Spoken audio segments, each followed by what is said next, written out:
Hey guys, in this video we're going to talk about different types of costs. We're going to classify costs by how they respond to changes in the activity level.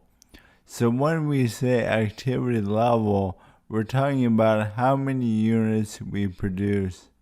First up is variable costs.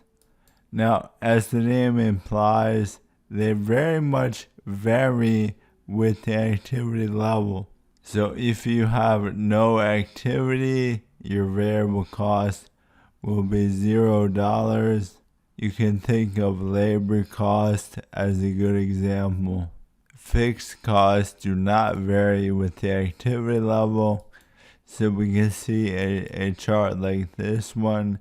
No matter what the activity level, the cost will be exactly the same. A good example is the salaries paid to your top executives. The next category is mixed costs. Now, mixed costs have a fixed and a variable portion. So they're best represented by this graph right here. The final type we'll cover is step costs. Now, step costs are very interesting. The chart looks like this.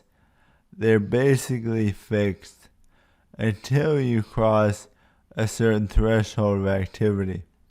So a good example would be your factory cost. It's basically fixed until your production reaches the point where you have to buy a second factory. At that point, your costs jump up to the second line here. And then at that point, they're fixed until you need a third factory, and so on.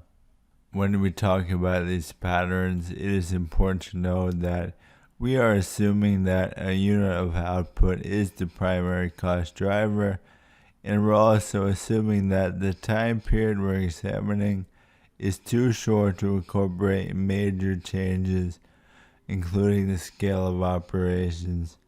What the second bullet point is really emphasizing is that in the long run, everything is variable.